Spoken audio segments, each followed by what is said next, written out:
नमस्कार, C सिरीजच्या lecture number 9 मध्ये तुम्हा सगळ्यांचं खूप खूप स्वागत। लास्ट लेक्चरमध्ये आपण लॉजिकल ऑपरेटरचा अँड ऑपरेटर बघितला। या लेक्चरमध्ये आपण ऑर ऑपरेटर बघणार आहोत। बघा, ऑर ऑपरेटर डिनोट डबल लाईनने केला जातो। ठीक आहे, दोन इनपुट आहे आपल्याकडे 0 0 0 1 1 0 1 1। त्याच्यानंतर याचं आउटपुट 0 आणि सगळे 1 येतात। बघा, याचं आउटपुट कसं काढायचं, जसं मी अँड ऑपरेटरचं तुम्हाला सांगितलेलं की जर का तुम्हाला ट्रूथ टेबल लक्षात ठेवायचा असेल तर मल्टिप्लायच्या रूलने लक्षात ठेवा। सिमिलरली हा ट्रूथ टेबल लक्षात ठेवणं पण खूप सोपं आहे। बघा, 0 + 0 0 होतं, 0 + 1 1 होतं, 1 + 0 1 होतो आणि 1 + 1 2 होतो। बट 0 सोडून कोणता पण नंबर असला तर आपण बायनरीमध्ये त्याला 1 ने रिप्रेझेंट करतो। म्हणजेच काय, याला ॲडिशनच्या रूलने लक्षात ठेवा। ठीक आहे, आता बघा आपण क्विकली एक प्रोग्राम बघूया। प्रोग्रामची स्टार्टिंग होते इंटमॅनने। तसंच तुमच्याकडे 3 बॉक्स आहे, int A B C। Suppose एच्या बॉक्समध्ये मी व्हॅल्यू घेते 20, बीच्या बॉक्समध्ये मी व्हॅल्यू घेते 40।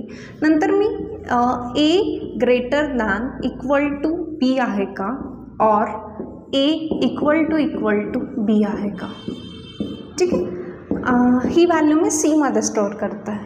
ठीक आहे, बघा काय होतं आहे प्रोग्राममध्ये, 2 बॉक्स बनतात स्टार्टिंगला A आणि Bचे।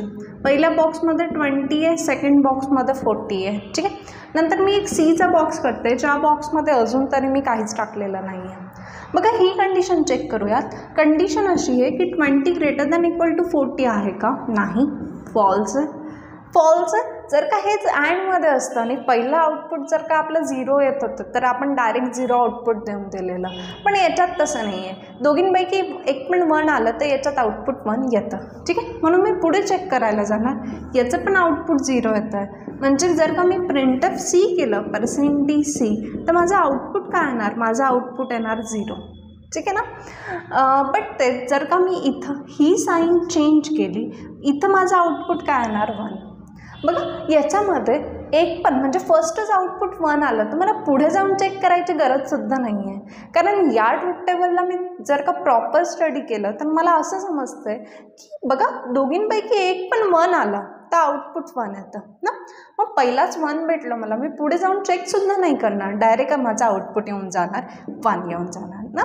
म्हणजे बघा, A < B आहे का, म्हणजे काय 20 < B आहे का, याच्यात इक्वल तर नाही आहे बट शुअरली < तर आहे ना।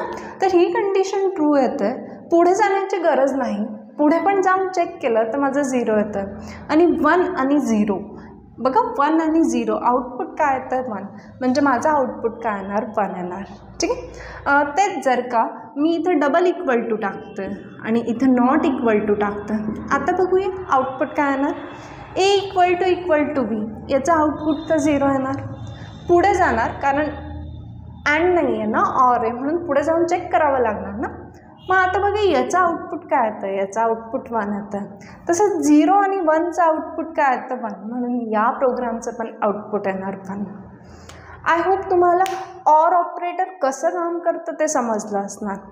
ठीक आहे, तर तुम्ही काहीही चेंजेस करू शकता यात। रूल फक्त इतका लक्षात ठेवा की दोघींपैकी एक पण 1 आलं तर आउटपुट 1 येतं। अपेक्षा करते तुम्हाला हा व्हिडिओ नक्कीच समजला असणार। हा व्हिडिओ कसा वाटला कमेंट्समध्ये नक्की कळवा। बाकी सगळं तुम्हाला माहीतच आहे, लाईक शेअर सबस्क्राईब।